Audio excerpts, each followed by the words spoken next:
Hello guys, মাত্র 150 টাকা খরচা করে দীঘা মন্দারমণি ঘুরে এলাম। শুনে অবাক হচ্ছেন? দীঘাতে এখন বাইক ভাড়া পাওয়া যাচ্ছে। হ্যাঁ, পান্ডা অ্যাপের মাধ্যমে আপনারা বাইক ভাড়া নিয়ে দীঘা মন্দারমণি ঘুরে আসতে পারেন খুবই কম খরচায়। ওল্ড দীঘাতে এসে ওল্ড দীঘার ব্রিজের পাশেই রয়েছে পান্ডা স্টোর। আপনারা এখানে এসে আপনার ড্রাইভিং লাইসেন্স এবং আধার কার্ড দিয়ে বাইক ভাড়া নিয়ে নিতেই পারেন। সকাল 8টা থেকে রাত্রির 8টা অবধি বাইক ভাড়া এবং স্কুটি ভাড়া পাওয়া যাচ্ছে। স্কুটি ভাড়া 450 টাকা আর বাইক ভাড়া 550 টাকা।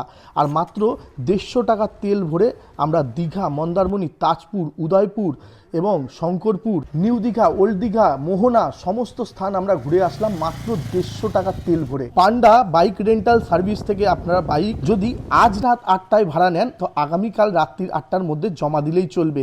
কারণ দীঘাতে এখন টোটো অটো যে পরিমাণ ভাড়া তার থেকে এই সুবিধাটা অনেক সাশ্রয় করবে। ভিডিওটি অবশ্যই সেভ করে রাখুন এবং সকল বন্ধুর কাছে শেয়ার করে দিন। আর এই বাইক ভাড়ার ব্যাপারে আরও জানতে ভিডিওতে কমেন্ট করুন।